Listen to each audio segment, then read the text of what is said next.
The life we have on Earth must have spontaneously generated itself. Scientists have reason to think that the first living cells on Earth came about through a natural process called chemical evolution. First living cell chemical evolution. Life spontaneously generated itself. Did life really spontaneously generate itself from chemicals? Has science shown this? We tracked down James Tour, one of the world's leading experts in synthetic organic chemistry, to find out. All of these little pictures of molecules coming together to form the first cell are fallacious, are ridiculous. The origin of life community has not been honest.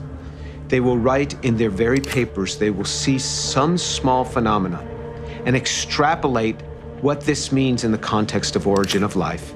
And then they will work with the press, and the press will extrapolate it all the more. And you get many, many people deceived, thinking that life has been all but made.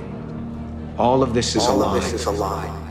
Scientist Craig Venter creates life for the first time in a laboratory. We're here today to announce the first synthetic cell.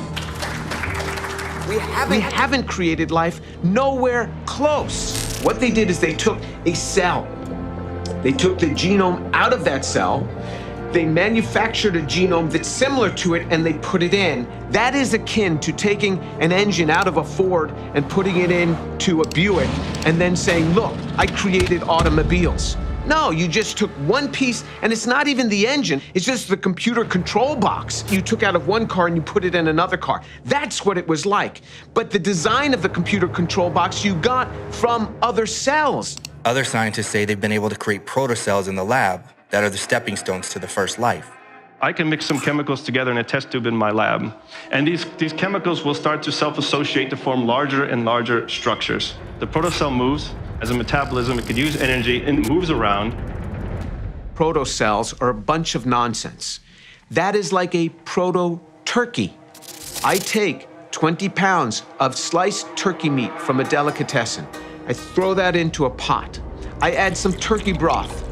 I warm that up, and I throw in some feathers, and I say, that's a proto-turkey. Yeah, there's no order to it, but you know, if you wait long enough, a turkey will come gobbling out. That sounds ridiculous, doesn't it? That's precisely what origin of life researchers have done when they make a protocell. Wait a second. Haven't we been taught with hundreds of millions of years anything is possible? Time is actually the enemy. You let these chemicals that have been made sit around. They show the degradation in a period of weeks. Weeks is the twinkling of an eye when it comes to prebiotic timescales. The chemicals decompose. So to think that the molecules could be made and sit there waiting for other molecules to come in, it doesn't happen. Organic chemistry doesn't work that way. Well, if life didn't spontaneously generate on Earth, what about scientists who believe that life must have come here from outer space?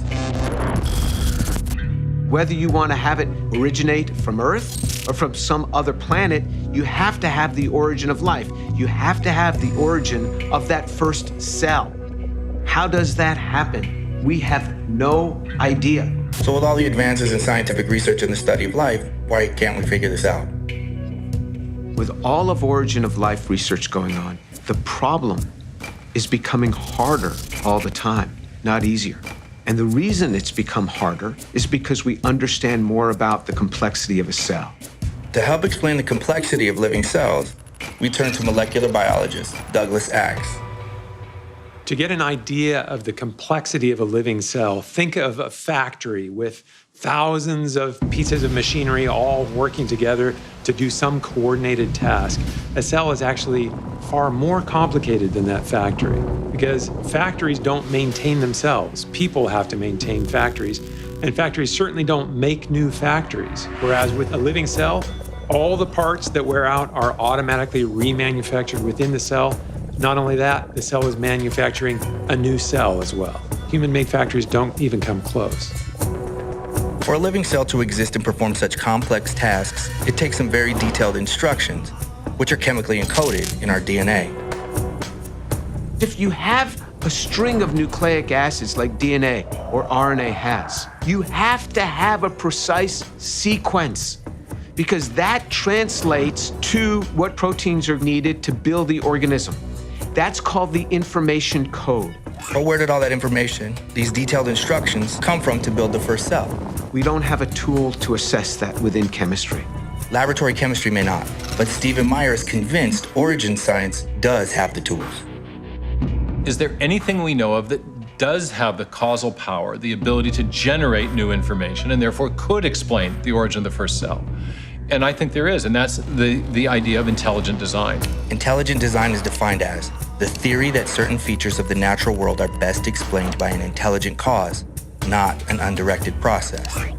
Because what we know from our experience is that intelligent agents can produce information, and indeed do produce information, in a digital or typographic form, the form of information that we find in the DNA molecule, functional digital information. Whenever we see information and we trace it back to its source, whether we find it in a section of software code or a paragraph in a book or in a hieroglyphic inscription, we always find that a mind played a role in generating that information. Don't be fooled by the hype. Materialists are further from explaining the origin of life than ever before, yet they still refuse to consider the only observable source known to create information code, an intelligent designing mind. We are not materialists. We see the human soul. We experience love. We live with purpose. We fight for justice. We are the quiet majority, and we will be quiet no longer.